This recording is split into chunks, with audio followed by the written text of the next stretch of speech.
Ouah, non, j'avoue, c'est chaud.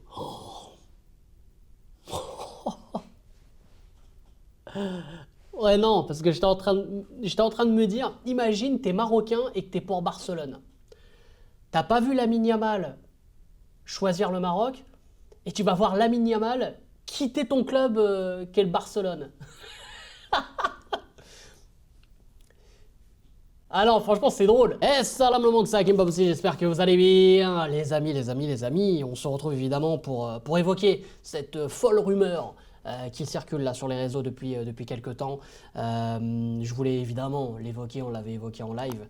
N'hésitez pas, hein, on est en live régulièrement tous les soirs sur YouTube et aussi sur Twitch, les amis. Carrière Manager RP en ce moment avec comme entraîneur Morad Madridista et qui est le phénoméno. Bref, les amis. Lamine Yamal, voilà, hein, qu'on ne présente plus et qui est le crack de ces dernières semaines, de ces derniers mois, évidemment, qui a beaucoup fait parler de lui par rapport au fait qu'il a choisi l'Espagne au dernier moment, alors qu'on s'attendait tous au fait qu'il choisit le Maroc. Mais on a su après, évidemment, et surtout pendant que le Barça avait mis une pression énorme sur les épaules de Lamine Yamal pour qu'il choisisse l'Espagne. Barça qui les Catalans, comme quoi, tu vois, il y a toujours des trucs, bon, bref, c'est inexplicable. Et Lamine Yamal, évidemment, qui fait une très bonne saison, d'ailleurs, avec le Barça, et qui, à 16 ans, 17 ans, porte déjà les responsabilités du Barça. Tu vois, c'est ce qui est incroyable. On a vu, évidemment, même là, dans le dernier Classico, il a été très très bon. Il a mangé Camavinga, même si Camavinga, voilà, c'est pas un latéral gauche, mais dans le duel, je l'ai trouvé vraiment nettement au-dessus. Et il a été bon aussi contre le Paris Saint-Germain, notamment au match retour, même s'il est sorti. Mais il faut le rappeler que c'est grâce à lui l'ouverture du score de Rafinha. Bah moi les gars, franchement, en tant que Parisien, quand j'ai vu ça, je suis pas fermé. Moi je suis pas fermé. Je me dis en vrai, j'y ai jamais pensé. Vraiment, honnêtement, alors que tu sais que le PSG, depuis des années, en tout cas depuis l'ère Qatari évidemment, c'est sur tous les joueurs, tous les cracks. Il y a toujours des rumeurs. Voilà, c'est peut-être que prochainement on va parler aussi de Bernardo Silva, on parle aussi de Osimhen, mais là on va vraiment se concentrer sur le cas Lamine Yamal. Ah, les gars, honnêtement, quel club dirait non à Lamine Yamal? Lamine Yamal, il est jeune, tu sens que c'est un crack, il est mature déjà. Quand il joue, voilà, on sent pas que le gars est jeune. Tu vois, t'as l'impression qu'il a déjà 5-6 saisons derrière lui au haut niveau. Le mec, c'est sa première grosse saison, on va dire. L'année dernière, il avait fait quelques apparitions, mais là, sa première grosse saison. Le mec est titulaire. Le mec est important, le mec est décisif. Après, on va me dire, ouais, mais tu sais, le PSG, c'est un club casse-gueule, c'est le... Wow!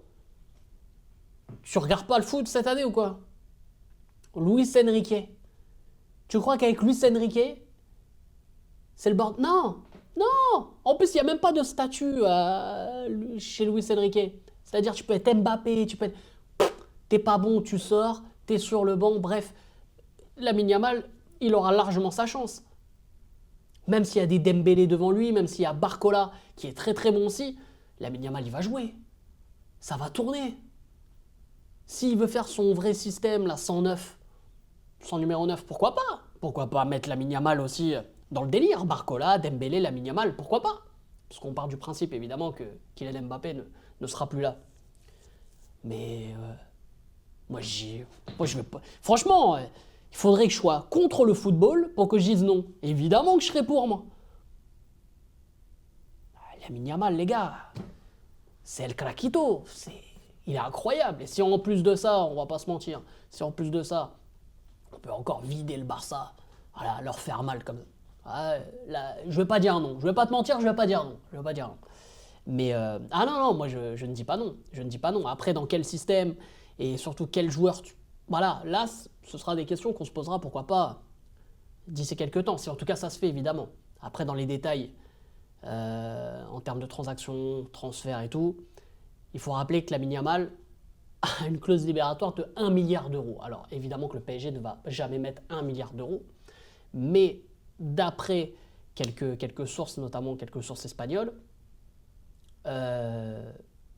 et le Parisien, notamment, c'est le Parisien aussi qui a sorti cette info-là en France, le Barça pourrait être ouvert à la discussion avec le PSG si le transfert avoisinerait les 200-250 millions d'euros.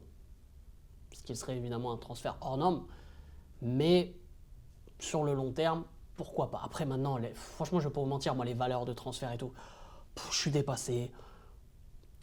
Je regarde même plus en fait combien le joueur il a coûté. Je regarde même plus. Parce que là, les gars, vraiment, si on est honnête, voilà, t'as un Kolo Muani que t'as acheté 90 millions, c'est une pipe. Bon, bref, voilà, peut-être que pour la saison prochaine, justement, un mec comme Kolo Muani, tu peux le vendre derrière. Bon, tu vas le vendre 30-40 millions, je pense, pas plus, parce que ça reste quand même un international français. Et il manque plus que s'il fait l'euro et qu'il fait un bon euro, tu peux quand même le vendre à un bon prix. Bref. Du coup, ouais, si le PSG pourrait mettre sur la table 200-250 millions d'euros, le Barça pourrait commencer à discuter. Donc, c'est vraiment possible. C'est vraiment possible. Après, est-ce que pour le Barça, là, les gars, perdre Lamine Yamal, je pense que ça ferait mal. T'as Xavi qui veut finalement rester au club.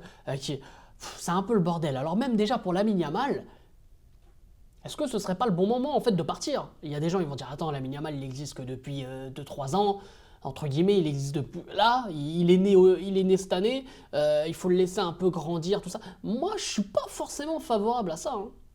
Je suis pas forcément favorable à ça. Parce qu'un mec comme Lamine Yamal, même s'il est jeune, si tu restes longtemps dans un club qui est instable, un club qui est en construction, tout ça, c'est pas forcément la meilleure des manières pour grandir, etc. Si tu vas voir ailleurs, alors je dis pas qu'au PSG, hein, il peut aller voir ailleurs dans un autre club et tout, on ne sait jamais, mais peut-être que derrière, il va avoir encore une meilleure expérience, il va faire encore évoluer son foot, peut-être que mine de rien, il a déjà atteint son max avec le Barça, on ne sait pas, ça on le saura que dans le futur, mais pour moi c'est une hypothèse, à prendre au sérieux, c'est une éventualité. Donc personnellement, moi je ne suis pas forcément contre... ce genre de choix. On a connu aussi des joueurs qui se sont perdus en allant très jeunes dans des gros clubs. Je pense par exemple, là, l'exemple que j'ai en tête, c'était Odegaard à l'époque. Évidemment, maintenant capitaine d'Arsenal et très très grand joueur à Arsenal, qui était pareil à 16 ans, je crois. 16 ans, il était au Real. Et on a commencé à le tester en équipe première et tout, mais au final, on a dit, ouais, bon voilà, c'est un flop. Le mec est parti jouer aux Pays-Bas. Puis il est revenu après en Espagne, à la Real Sociedad notamment. Et il a grandi en fait. Il a grandi, il a mûri son jeu. Et maintenant à Arsenal, c'est le grand joueur qu'il est. Lamine Yamal, c'est spécial. Parce que là, on sent vraiment le crack pur. Odegaard, évidemment, très grand joueur et que je respecte en tant que fan d'Arsenal, bien sûr. Mais Lamine Yamal, ce qu'il fait à son âge, il n'y a personne qui l'a fait. Pour moi, je vous dis la vérité, il n'y a personne qui l'a fait. Même Mbappé qui a évidemment explosé très jeune à Monaco. Mais là, ce que fait Lamine Yamal à son âge, dans les matchs qu'il joue là il ne joue pas les Barcelone-Gijón, hein. Il ne joue pas les Barcelone-Valladolid. Hein. Il joue les Barça-PSG. Il joue les Classicos. Il est incroyable. Donc moi, en tant que Parisien, on me dit, ouais, le PSG s'intéresse à Lamine Yamal, il y a moyen de l'avoir. Mais pourquoi? T'es un fou, je ne veux pas dire non. Après, ok, au PSG, on a des attaquants, on a déjà des joueurs. Mais je ne veux pas dire non à ça. T'imagines Lamine Yamal au PSG? Non. Ah, franchement, je serais hypé. Moi, je vous dis la vérité, je suis hypé. Comme ça, vous connaissez mon avis. Vous dites ce que vous voulez en commentaire, bien sûr, hein, juste sous la vidéo. Vous likez, vous vous abonnez si ce n'est pas fait, vous activez cette fucking cloche. Et bien sûr, les frérots, on se retrouve très très vite en live ou alors dans une prochaine vidéo. Bref. En tout cas, prenez soin de vous. C'est un game pas possible. Je vous aime, je vous laisse. Et surtout, les frérots, ici c'est pareil. Et on va aller là chercher notre étoile en Ligue des Champions. Là. Ah, moi, j'y crois.